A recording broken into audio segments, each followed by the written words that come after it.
The battlefield was loud only a moment ago. Explosions tearing the sky open. Metal ships burning as they fell like broken stars. Human soldiers shouting commands that were swallowed by alien war cries. In the middle of that chaos, Captain Eris Vale ran through smoke that smelled of fire and blood. His armor cracked across the chest, his breathing heavy and uneven, because something had pierced him during the last blast. Something that was not a bullet and not a blade, but pure alien energy. That glowed faintly under his broken armor, spreading slowly across his skin like a living mark. And even through the noise of war, he could feel it burning inside him, deep and cold at the same time, like ice and fire fighting inside his body. But he kept moving because that was what humans did when the sky fell. They moved forward, they did not stop, they did not kneel.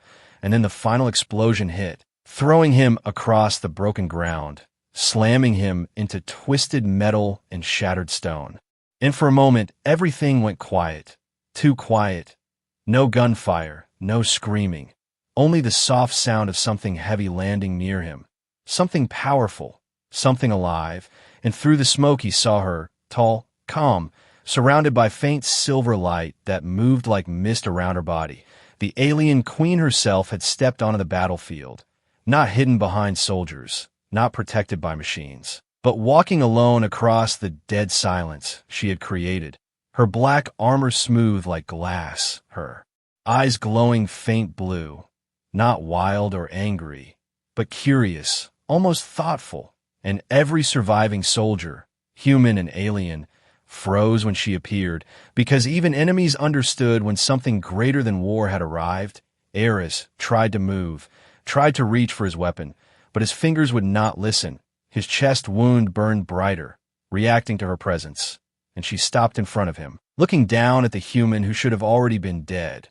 Her expression unreadable, not cruel, not kind, simply certain, and slowly she knelt beside him, her hand hovering over the glowing wound on his chest, as if she could see something inside him that no one else could see.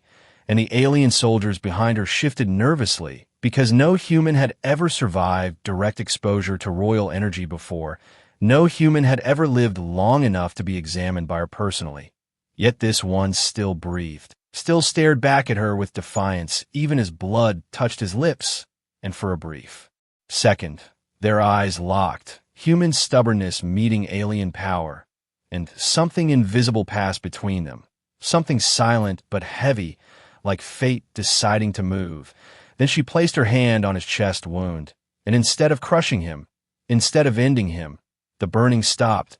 The light changed from violent red to calm silver, spreading across his armor like healing water, sealing the cracked metal and the torn flesh beneath it. And Eris felt the pain fade, not slowly, but instantly, like a storm shutting down, and shock replaced it because aliens did not heal humans. They conquered them, destroyed them, erased them from history. Yet here she was touching him gently, as if he were fragile glass. And when she leaned closer, her voice was low and clear, not loud, not dramatic, but certain, whispering words that only he could hear. "You're mine now, human." And those words did not sound like threat alone. They sounded like claim, like protection, like something deeper that he did not understand. And around them the battlefield remained frozen. Alien generals watching in confusion. Human soldiers too wounded to move, all of them witnessing something impossible. The queen standing for a long moment after healing him, studying his face as if memorizing it, as if confirming a decision already made. Then she rose, turned to her guards, and gave a silent command. And before Eris could speak, before he could demand answers, darkness closed around him as alien transport. Lights surrounded his body, lifting him from the broken earth, carrying him away from the battlefield that should have been his grave. And as his vision faded, the last thing he saw was the queen watching him leave, not with victory, but with interest, like a ruler who had just discovered a secret hidden in plain sight, and somewhere deep inside the alien fleet. Alarms began to quietly activate, because something about that human survival was not normal, not possible, not safe, and this was only the beginning of a change neither side was ready for. And if you want to see how this impossible bond between human soldier and an alien queen will change an entire galaxy, gently consider subscribing to this channel so you don't miss what happens next. Because when Captain Eris Vale opened his eyes again, he would no longer be on Earth, and the war he thought he understood would never be the same again. When Captain Eris Vale opened his eyes again, he did not wake to pain. He woke to silence, deep and controlled silence that felt unnatural after the chaos of war. And for a long moment he did not move because he did not know where he was. The ceiling above him was smooth and curved like the inside of a shell, glowing softly with pale blue light that seemed alive, shifting slowly as if breathing, and the air felt lighter than Earth's air, cool and clean, carrying a faint metallic scent that reminded him he was not home. Then memory returned like a sudden strike, the battlefield, the queen, her hand on his chest, her whisper, and his hand shot to his armor, expecting blood, expecting a hole burned through his body. But instead he felt smooth metal, repaired perfectly, not even a crack remaining. And when he pulled the armor slightly aside, the skin beneath was flawless, no scar, no wound, nothing to prove he had almost died. And that was when fear truly began to grow inside him. Not because he was hurt, but because he was not. The door to the chamber opened without sound, and 2 alien guards stepped inside, taller than humans, their armor sharp and elegant, their weapons glowing faintly. Yet they did not rush him, they did not aim at him. They simply stood at a distance, as if observing a dangerous animal that might react suddenly. Eris slowly sat up, his muscles tense, ready to fight even without a weapon. But the guards did nothing, and that was worse than hostility, because he knew he was important to them somehow. And important prisoners were never treated kindly in the long term. Footsteps echoed softly in the corridor beyond, measured and calm, and the guards immediately lowered their heads, not in fear, but in respect, and she entered the chamber again, the alien queen, her presence filling the room without effort, her silver-black armor reflecting the blue light around her. Her eyes focused entirely on him, as if nothing else in the galaxy existed in. That moment, Eris forced himself to stand despite the strange weakness in his legs, and though he was surrounded by enemies, he refused to kneel, refused to bow, and the queen noticed that, her gaze narrowing slightly with something that looked almost like approval. "You heal faster than expected," she said, her voice steady, carrying quiet authority that did not need to be loud to command obedience. Eris said nothing at first, studying her the same way she studied him, trying to understand why he was alive, why he was not chained, why he was not being tortured for information. Finally he spoke, his voice rough but firm, asking the question that mattered most: "Why am I not dead?" The guard shifted slightly at his tone, but the queen raised one hand and they froze again. "Because you should be," she replied calmly, stepping closer, stopping only a few feet away from him. "No human has survived direct royal energy contact. It destroys your kind instantly." Her eyes moved briefly, to his chest, as if she could still see the memory of the wound beneath his armor. "But you absorbed it," she added quietly, and there was something different in her voice now, not confusion, but interest, deep and calculating interest. Eris felt the weight of those words settle heavily on his mind. Absorbed it. That was impossible. Human bodies were not built to handle alien energy, especially not the energy of their queen. And yet he was standing here alive, stronger even, and he could feel it. Now, a faint warmth beneath his skin, not painful, not dangerous, but present, like something inside him had awakened and was waiting outside the chamber. Distant voices argued in the alien language, sharp tones rising and falling quickly, and even without understanding the words, Eris could sense tension, something political, something dangerous. The queen seemed to hear it too, but she did not turn her head. "They want you executed," she said simply, her eyes still locked on his. "They believe you are a threat to our empire." Eris almost laughed at that. A single human soldier a threat to an entire alien empire. But the queen's expression did not change. "And you?" he asked quietly. "What do you believe?" For the first time, silence stretched between them in a different way, not empty, but heavy with meaning. "I believe," she said slowly, "that you are not an accident." And those words carried more weight than any weapon, because accidents could be erased, but purpose could not. The guards behind her shifted again as the arguing outside grew louder, one voice rising above the rest, harsh and demanding, and Eris realized that whatever protection the queen was offering him was not simple kindness. It was a choice that could divide her own people. "You are under my protection," she continued, her tone final now, like a decree.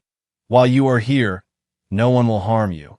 But even as she said it, the chamber lights flickered once, briefly, and a low alarm tone hummed.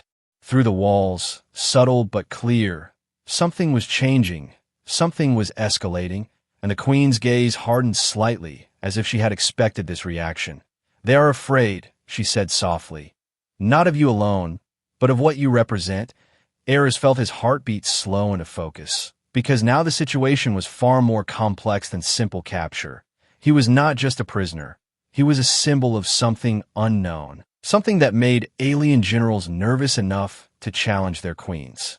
Authority, and as the distant doors outside slammed open and heavy footsteps approached the chamber, Eris understood one thing clearly. He had survived the battlefield, but now he stood in the center of something far more dangerous than war, alien politics, and whatever secret in his blood had caught the attention of a queen who ruled entire star systems. And the moment the chamber doors began to open again with force instead of silence, he knew that being alive might not be his greatest victory after all. The chamber doors did not slide open this time. They split apart with force, metal grinding against metal as a tall alien warlord stepped inside, his armor darker than the others, lined with sharp crimson lights that pulsed like a warning, and unlike the silent guards, he did not lower his head to the queen immediately. Instead, his glowing eyes locked onto Eris with open hatred, as if the human's very existence was an insult. The air in the room grew heavier, tension thick enough to feel against the skin, and even without understanding their language, Eris knew this alien was powerful, not just a soldier, but a commander, someone used to giving orders and seeing them obeyed without question.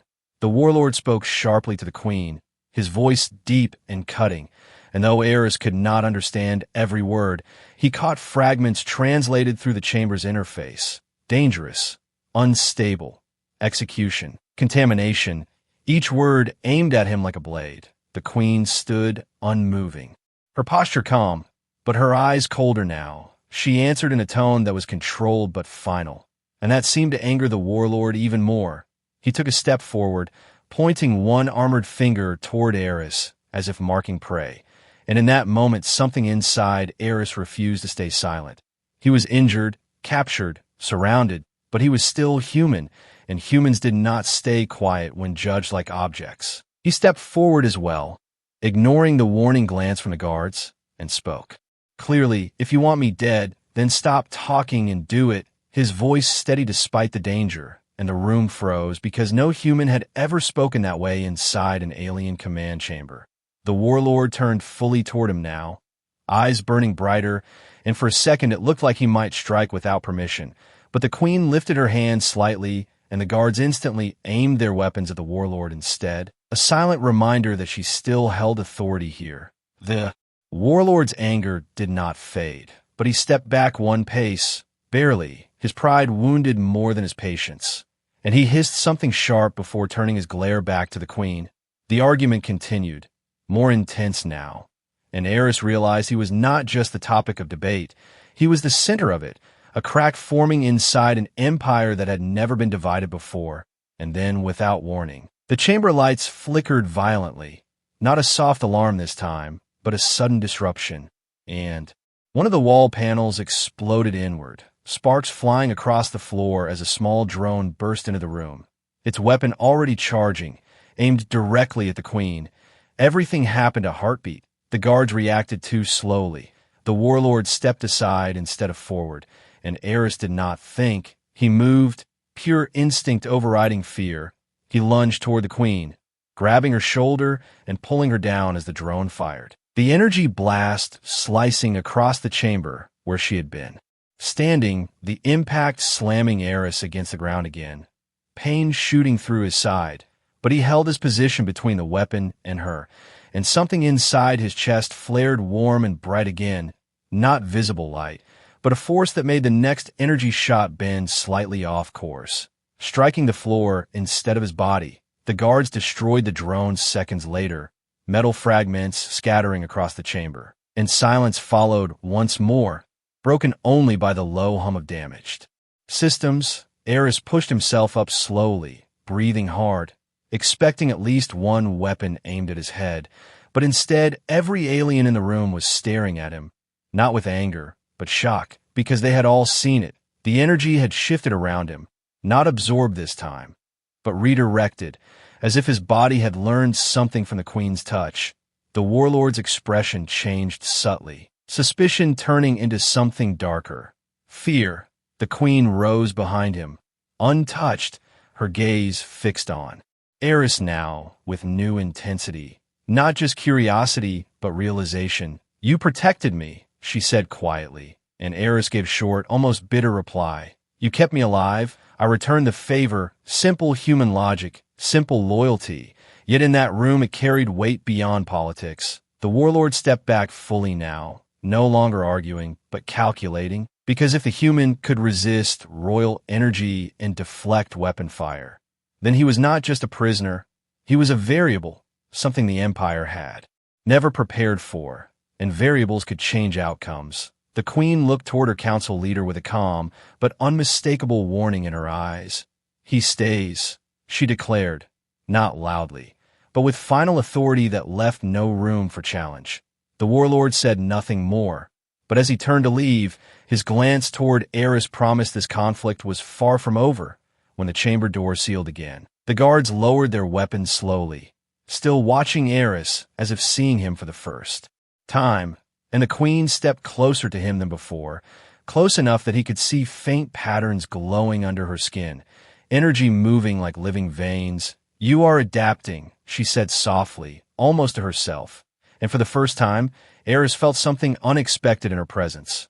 Not ownership, not dominance, but partnership forming in the smallest possible way, fragile but real, and outside the chamber. Word had already begun to spread through the alien fleet that a human had shielded their queen and survived again, and whispers were far more powerful than weapons, because fear of the unknown could shake even the strongest empire. And as Eris stood there surrounded by alien technology and alien eyes, he realized his rebellion was no longer about Earth or pride alone. It was about proving that humans were not weak creatures waiting to be erased.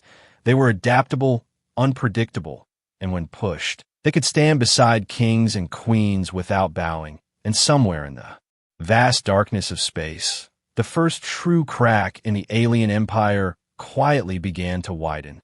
After the attack inside the chamber, the atmosphere across the alien flagship shifted in a way that could not be seen, but could be felt. Corridors that were once silent with discipline now carried whispers that stopped when guards passed.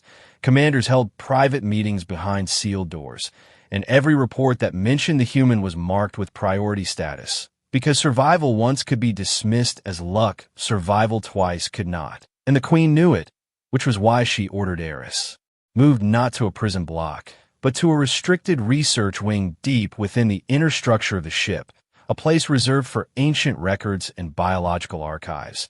And when he entered that chamber, escorted but not restrained, he understood immediately that this was no normal interrogation room. Massive curved walls displayed holographic star maps.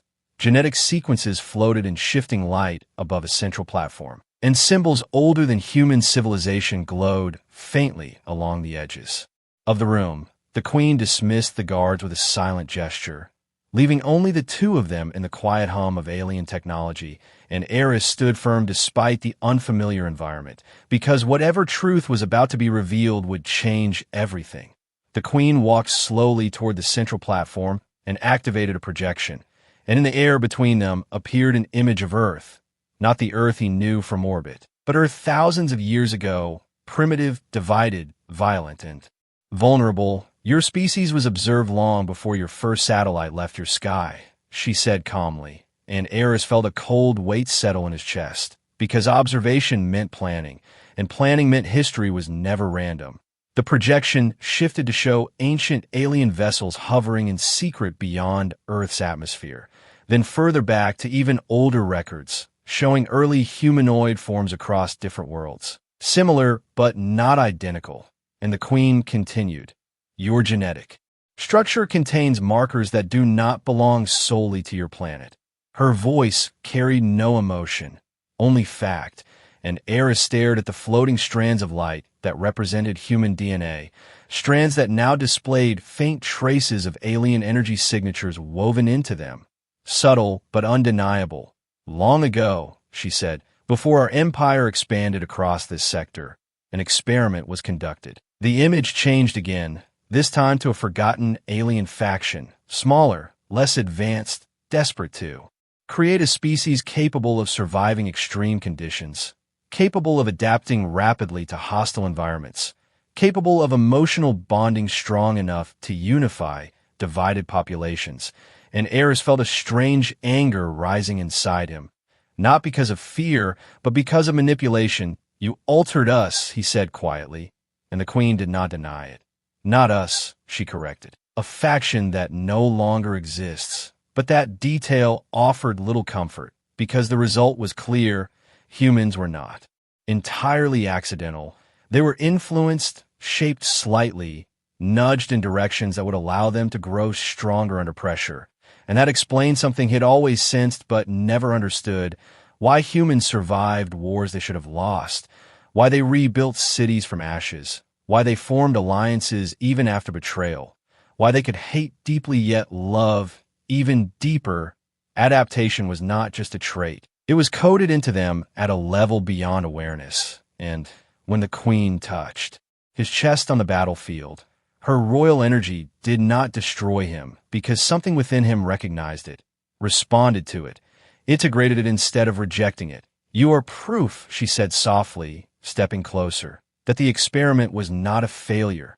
And those words carried dangerous meaning, because if humans were designed, even partially, to survive and adapt under alien influence, then their potential was far greater than either side had realized.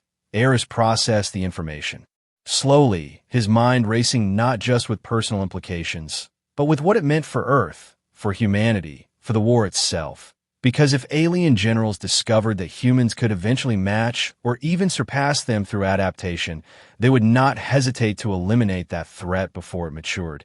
And the Queen seemed to understand that thought without him speaking it. "The Council fears you because you represent acceleration," she said.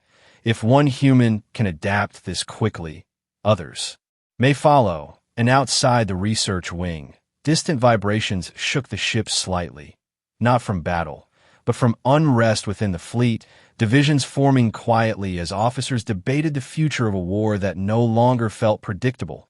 Eris looked directly at the Queen now, not as a captive, not as prey, but as someone standing at the center of a truth too large to ignore. "So what happens now?" he asked. And for the first time since he had met her, the Queen's answer carried uncertainty beneath its calm surface. "Now," she said slowly, "we decide whether humanity becomes ally, weapon, or extinction." And that was not a threat. It was reality, because evolution did not wait politely. It moved forward with or without permission, and somewhere beyond the flagship, encrypted transmissions were already spreading through alien space, warning of a human anomaly protected by the Queen herself. And as Eris stood in that chamber, surrounded by the secret history of his own species, he realized the war between humans and aliens had never truly been about territory or power. It had been about control over potential, and potential had just awakened. And whether the galaxy was ready or not, humanity's role in its future was no longer small, hidden, or expendable. It was rising, and it would not rise quietly. The shift did not happen with an explosion or an announcement. It happened quietly, like pressure building beneath solid ground before the earthquake breaks through, and across the alien fleet small signals began to change. Command channels once unified now carried hesitation. Certain warships delayed responses to royal directives, and several high-ranking officers requested private councils without inviting the Queen, which in their empire was not just unusual, it was dangerous, and Eris could Feel it even without understanding every alien custom. Because tension has a universal shape, it tightens voices, sharpens glances, and makes loyal soldiers stand half a step farther from their ruler. Inside the flagship strategy chamber, holographic battle maps glowed in the dim light, showing not only human territories, but alien sectors now flashing unstable red. And the Queen stood at the center platform reviewing reports while her generals formed a circle around her, some loyal, some uncertain. And at the edge of that circle stood Eris, not armored as a prisoner, but not fully recognized as an ally either, a human in the heart of an empire that had never allowed outsiders into its core decisions. The first to speak was the same warlord who had challenged her before, his voice controlled, but edged with accusation as he declared that human adaptation was a risk that could not be contained, that protecting one soldier could cost the empire its dominance, and that whispers of weakness were spreading across outer colonies. The Queen did not raise her voice in response. She simply redirected the star map to display something new. Recent skirmishes where human resistance units had begun using alien energy signatures in their weapons, improvised but effective, proof that humanity was already learning even without her intervention. And the chamber fell into uneasy silence because this was not about one human anymore. It was about a pattern, about a species evolving. Faster than anticipated, Eris stepped forward when the warlord suggested preemptive planetary eradication, his voice cutting through the chamber with calm intensity as he reminded them that fear-driven annihilation would only prove humans right about alien cruelty, that destruction creates resistance, and resistance fuels adaptation.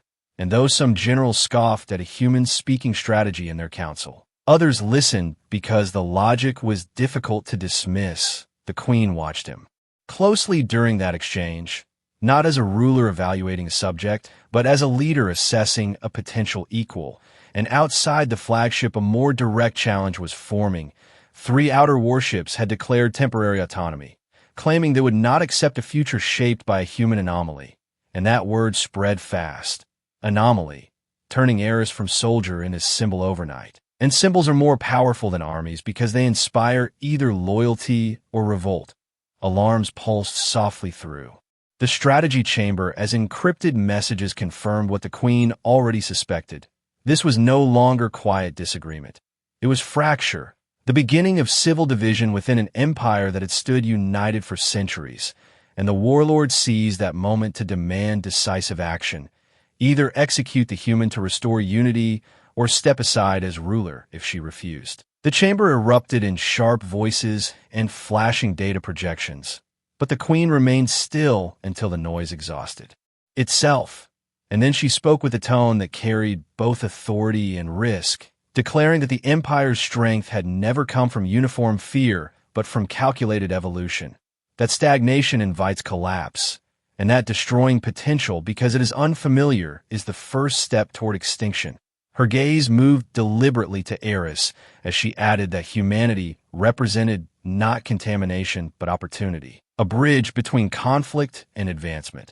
And the room reacted like metal under strain, some officers lowering their heads in acceptance, others bristling with open defiance. And within hours, the first shots were fired not at human fleets, but between alien ships themselves, distant flashes of light visible through observation windows as loyalist forces engaged rebels who rejected the Queen's protection of the human.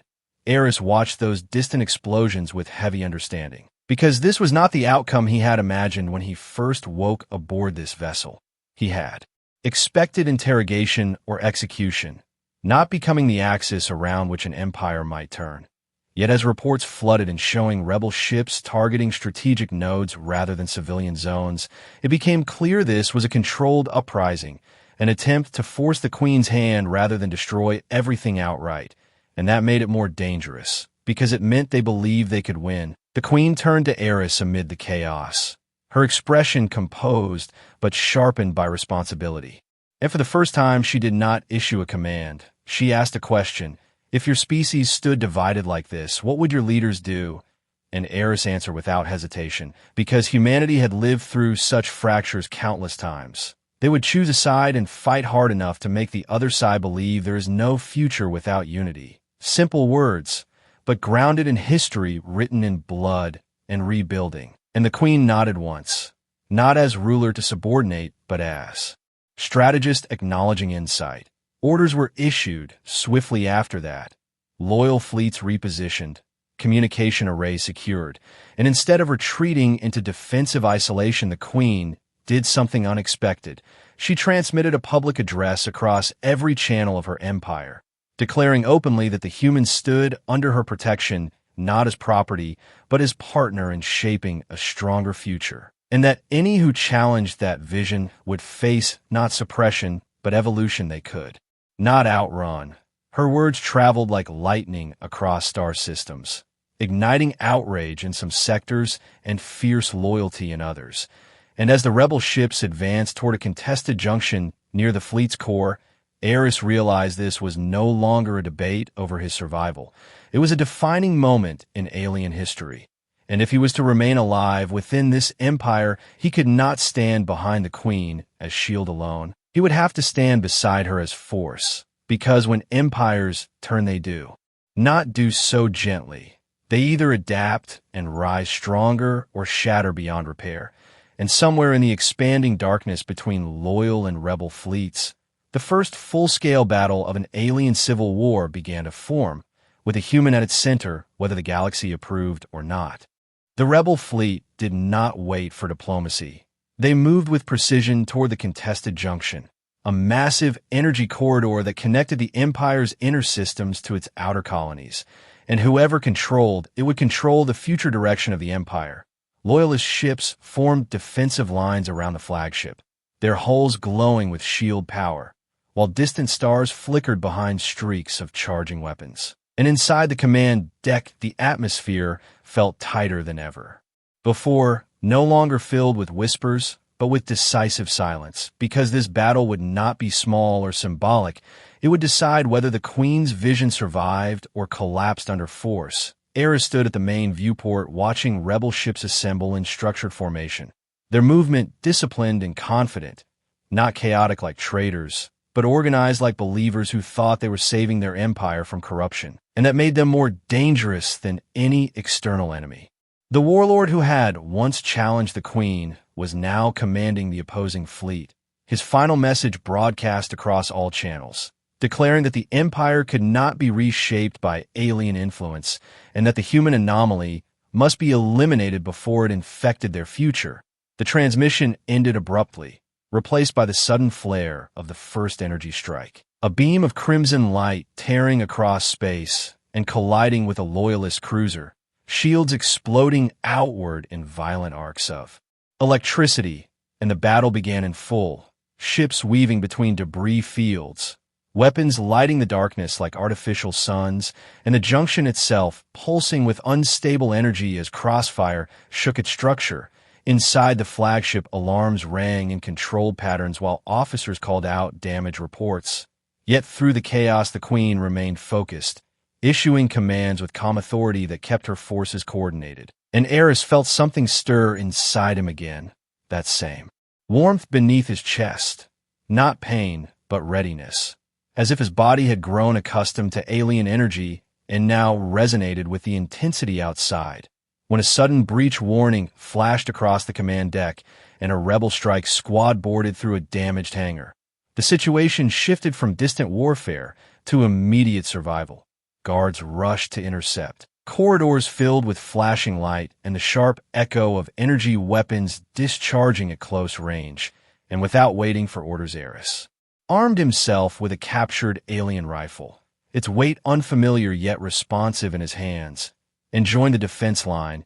He moved through the metallic corridors with focused determination, adapting quickly to the recoil pattern of alien technology, adjusting his aim after each shot with instinct rather than training. And when one rebel warrior charged directly toward the Queen's position, bypassing defensive squads, Eris intercepted him, the clash violent and close, alien strength meeting human resolve, their weapons locking in a burst of sparks before Eris shifted his stance and redirected the incoming energy blast, the force glancing off his armor in a flash that startled even the attacker. Because once again the energy did not pierce him as expected, It bent, diffused, reacted to him differently than to others. And in that second of hesitation, Eris struck decisively, disarming the rebel and knocking him back against the corridor wall. The fight spread across multiple decks. Reports of heavy damage pouring in as rebel ships exploited weak points in the formation. And then the unthinkable happened. The warlord's flagship broke through the outer defense and targeted the Queen's vessel directly, launching a concentrated energy barrage at the command sector, the impact shaking the entire structure violently, lights flickering, gravity stabilizers struggling to compensate. And Eris was thrown against a bulkhead, pain flaring briefly through his shoulder, yet he forced himself back to his feet, because retreat was not an option. The Queen herself moved to the forward command platform despite protests from her officers, her eyes glowing brighter now as she channeled royal energy into the ship's shield systems, stabilizing them through sheer control.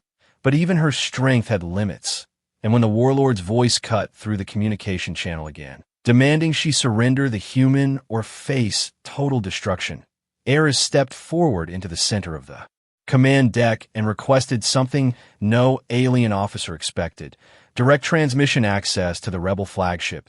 The room hesitated only a fraction of a second before the Queen granted it, and Eris's image projected across the battlefield, appearing on rebel command screens as he stood tall despite visible damage, addressing the warlord directly, his voice steady and clear as he challenged the logic of tearing their own empire apart over fear, reminding them that evolution cannot be stopped by force, that unity built on elimination is weakness disguised as strength. And while some rebels scoffed at a human daring to speak, others listened, because his survival itself was proof that something fundamental was changing. And in that distraction, loyalist ships regrouped, striking strategic points along the rebel formation, turning momentum slowly but decisively. The junction's unstable core flared dangerously as crossfire intensified, threatening to collapse and destroy both fleets if the battle continued unchecked. And realizing this, the warlord made one final desperate attempt, directing all remaining power into a focused beam aimed straight at the flagship's command deck.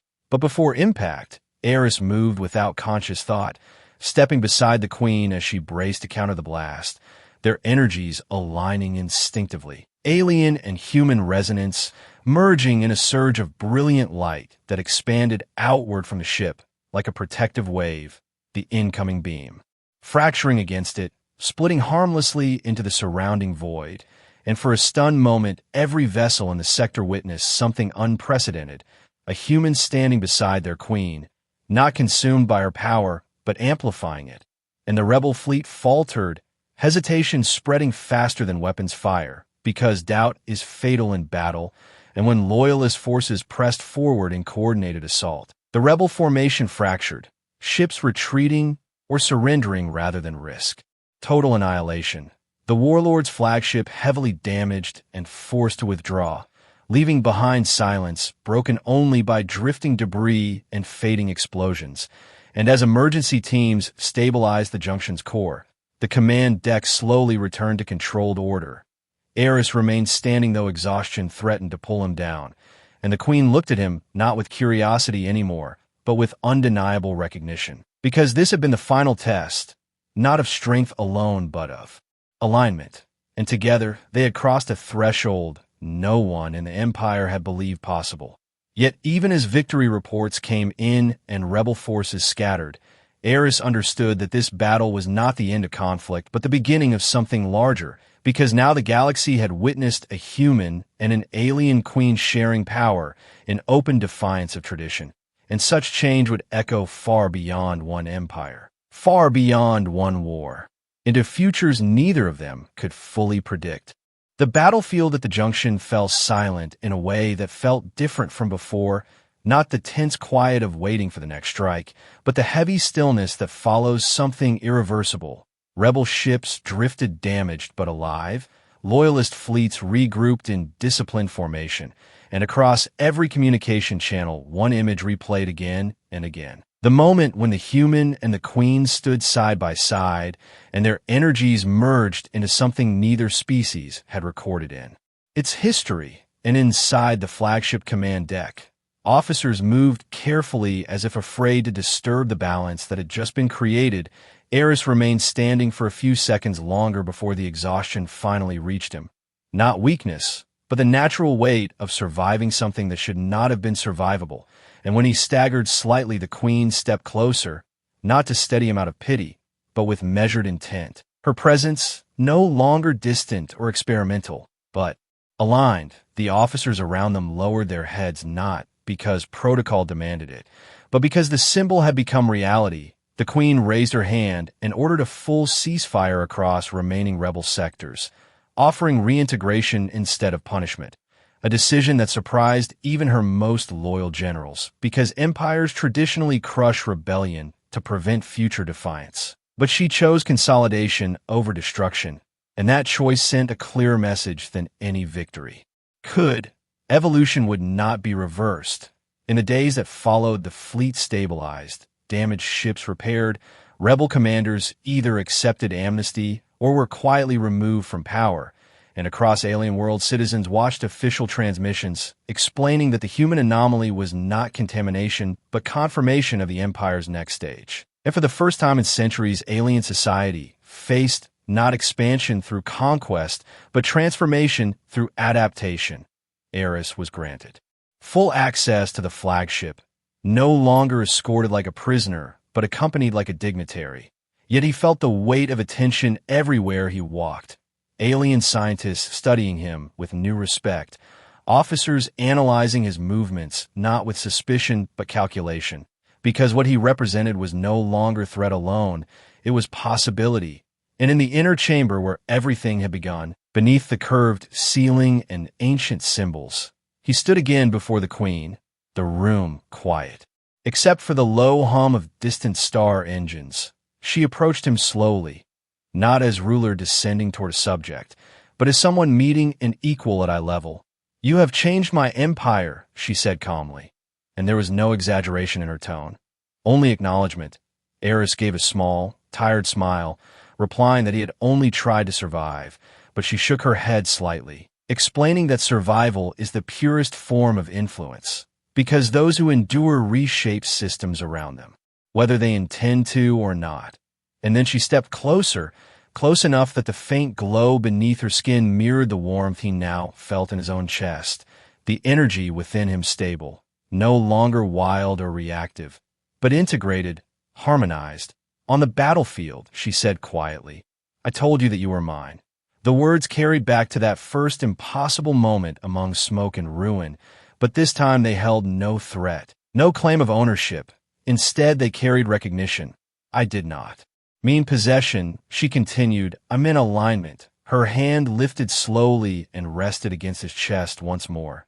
Not to heal, not to test, but to confirm what both already knew. The energy between them pulsed softly, steady and controlled, a bridge rather than a weapon, and Eris realized that what had begun as survival had become partnership, not romantic in the human sense, not domination in the alien sense, but something rarer, strategic unity built on mutual strength outside the chamber. A formal assembly gathered, leaders from loyalist and former rebel sectors waiting for the announcement that would define their future. And when the queen and the humans stepped onto the central platform together, the vast hall fell silent. She declared before all that humanity would not be eradicated nor enslaved, but engaged, observed not as prey, but as rising equals. And that Captain Eris Vale would serve as the first human liaison within the Empire, not symbol of submission, but ambassador of evolution. Murmurs rippled through the hall, not all comfortable, but none openly defiant, because the proof of their compatibility had been witnessed by all. Eris spoke briefly after her, simple words in basic language, stating that humans feared aliens because they did not understand them, and aliens fear humans because they adapted too quickly. But fear loses power when confronted directly, and his calm confidence carried weight precisely because it lacked arrogance. When the assembly ended and the hall slowly emptied, leaving only quiet echoes behind, The queen looked at him once more, not as ruler, not as experiment, but as chosen counterpart in a future neither species could walk alone. And in a voice meant only for him, she repeated the words that had started everything. Softer now, steadier. You're mine now, human. And this time he understood fully, not owned, not captured, but claimed as ally in a galaxy shifting beneath their feet. And he did not resist the words, because he no longer stood as a soldier dragged from a battlefield. He stood as the first bridge between two powers that once sought each other's destruction, and beyond the flagship windows, stars burned quietly in endless darkness, unaware that history had just turned, not through conquest, but through connection, and the next chapter of the galaxy would not be written by one empire alone, but by two forces learning, slowly and dangerously, how to rise together.